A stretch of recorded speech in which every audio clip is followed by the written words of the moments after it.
Fais-moi connaître ta route, mon Dieu. Dirige-moi par ta vérité.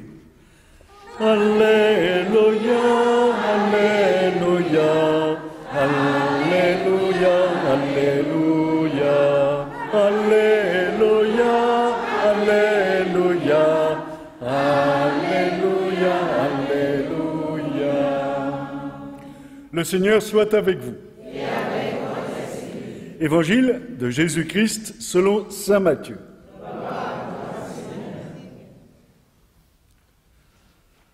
En ce temps-là, les pharisiens, apprenant que Jésus avait fermé la bouche aux Sadducéens, se réunirent. Et l'un d'entre eux, un docteur de la loi, posa une question à Jésus pour le mettre à l'épreuve. « Maître, dans la loi, quel est le grand commandement ?» Jésus lui répondit, « Tu aimeras le Seigneur ton Dieu de tout ton cœur, de toute ton âme et de tout ton esprit. Voilà le grand, le premier commandement. Et le second lui est semblable. Tu aimeras ton prochain comme toi-même. De ces deux commandements dépend toute la loi, ainsi que les prophètes. » Acclamons la parole de Dieu. Louange à toi, Seigneur Jésus.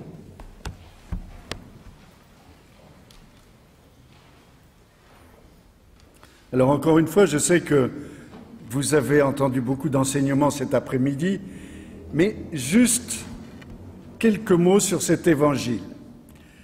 Parce que tout ce que vous avez entendu cet après-midi, de la part du frère Paul Thomas, tout ce que vous faites, par exemple, au nom de Dieu, dans votre vie, tous les actes liturgiques que vous accomplissez en venant à la messe, en venant en priant, en allant au chapelet, à l'adoration, que sais-je, ça aboutit à quoi? À une chose.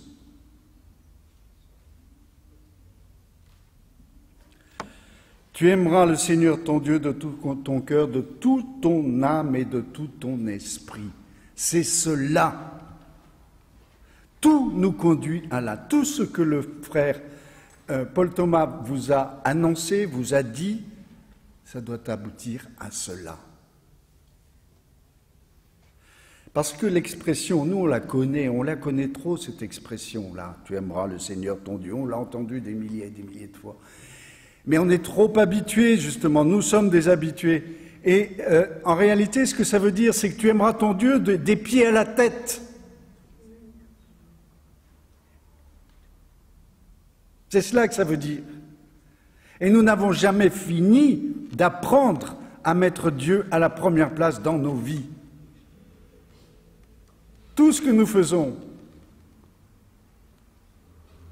pour Dieu, avec lui, en lui, pour reprendre l'expression liturgique, eh bien, doit nous conduire à donner la priorité à Dieu. C'est cela, l'adorer.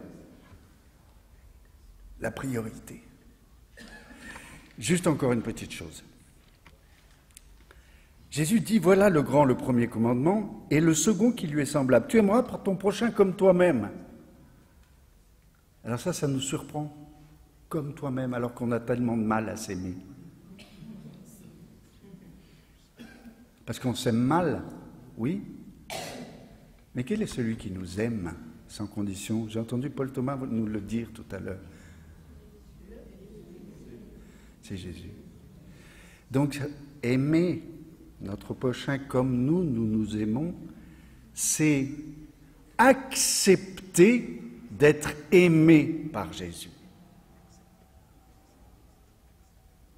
Et dans la mesure où nous acceptons cet amour, nous reconnaissons que nous sommes aimables, si je puis dire, et donc que mon prochain est aimable.